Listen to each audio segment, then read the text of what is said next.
आखिर क्यों बोला पीएम मोदी ने सबसे बड़ा झूठ? खुद को खुदा बनाने में जुटी बीजेपी की सबसे बड़ी फजिया। मोदी के झूठ की खुली पोल तो लोगों ने सिखाया सबक।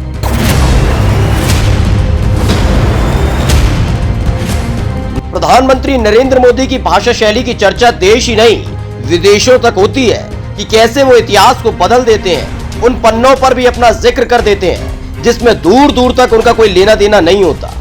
बाल नरेंद्र की मगरमच्छ वाली कहानी हो या फिर खुद को महापुरुष घोषित कराने की कथा बड़े ही तल्लीनता के साथ सुनाई जाती रही है। लेकिन अब लोगों की समझ में आ चुका है कि मंच पर खड़े होकर मुल्क की सबसे बड़ी शख्सियत जो बोलते हैं उसमें कितना सच और कितना झूठ है।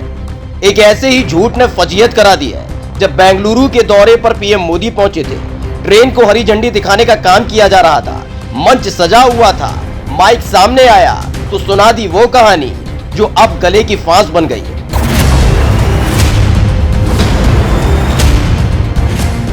वंदे भारत ट्रेन को हरी झंडी दिखाने के साथ ही ऐलान कर दिया गया कि बेंगलुरु से वाराणसी जाने वाली पहली ट्रेन है। लेकिन सच सामने आने के बाद कुतर्की सेना के सेनापतियों ने अपने कान बंद कर लिए।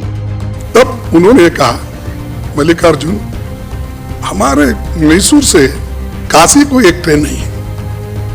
तो मैं फौरन अपने लोगों को 8 दिन में बुलाकर मैं कहा कि जो भी लोग काशी जाना चाहते हैं तो उनको एक ट्रेन तैयार किया जाए और शुरू किया जाए। मैं उसको ग्रीन फ्लैग दिखाकर प्रारंभ कर। तो उन्होंने मान लिया। हमारे ऑफिसर्स भी बहुत ठीक थे, अच्छे थे।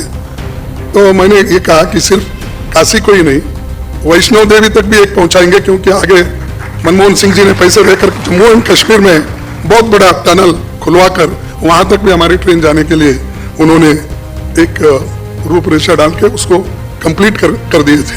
तो मैंने कहा कि भाई वाराणसी को एक दो और वैष्णो देवी को एक दो और हमारे मध्य प्रदेश राजस्थान में हमारे जो अजमेर को एक दो। मैंने एक ही महीने में 3 ट्रेन छोड़ दी और अब परसों 3 दिन पहले मोदी जी गए और वहां पर ऐलान किया उन्होंने कि मैं बेंगलुरु से वाराणसी को ट्रेन छोड़ रहा हूं। अरे मैं छोड़ के आया,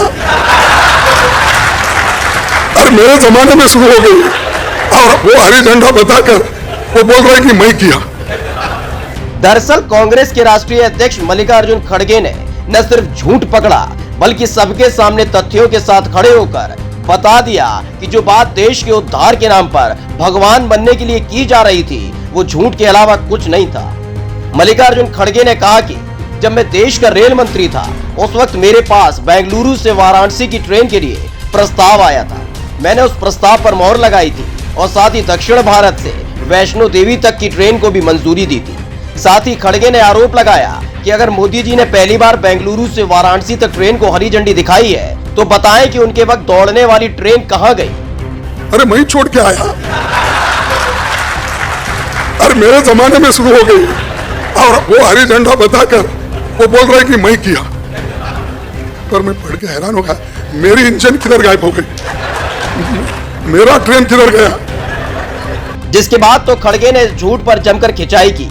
पूछा जाने लगा, बताएं तो सही कि वो ट्रेन कहां है जो मैंने शुरू कराई थी। लेकिन खड़गे यही नहीं रुके, उन्होंने मोदी जी को मास्टर बता दिया कि किस तरह से वो बातों को घुमाते हैं और जनता को घुमाने की कोशिश की जाती है। मुझे अजीब लगा, लेकिन उसमें मोदी साहब बड़े होशियार हैं। उन्होंने ये बोला कि इसको हमने फास्ट ट्रेन किया है, बुलेट नहीं बोले, फास्ट ट्रेन, क्योंकि बुलेट ट्रेन अभी बनने में है। तो पहले तो बोले 2 साल में बनाएंगे, तो अभी बनने में है। ये अपने आप में बड़ी हैरान करने वाली बात है कि मुल्क की सबसे ऊंचे पद पर बैठी हुई शख्सियत डंके की चोट पर झूठ बोलती है। क्योंकि बात सिर्फ इतनी बार नहीं है, इससे पहले भी आपने कई बार सुना होगा कि 15 लाख का वादा किया था, बाद में अमित शाह ने खुद उसे जुमला करार दे दिया था।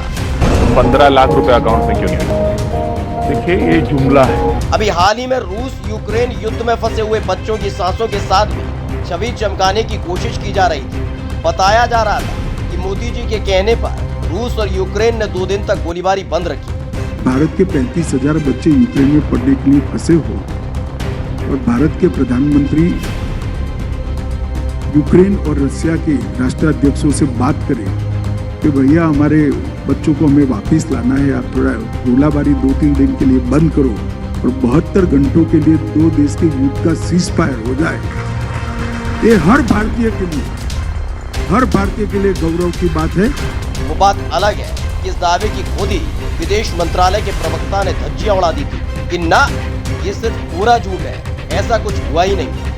सोचिए, ये मुल्क के रहनुमा बनने की कोशिश करते हैं जो सिर्फ जनता के सामने झूठ परोसते हैं। वाकई सही कहते हैं अंधवर कि मोदी जी इतिहास रचने आए हैं। एक इतिहास रचा गया है कि कैसे आंखों में आंखें डालकर झूठ बोला जाता है।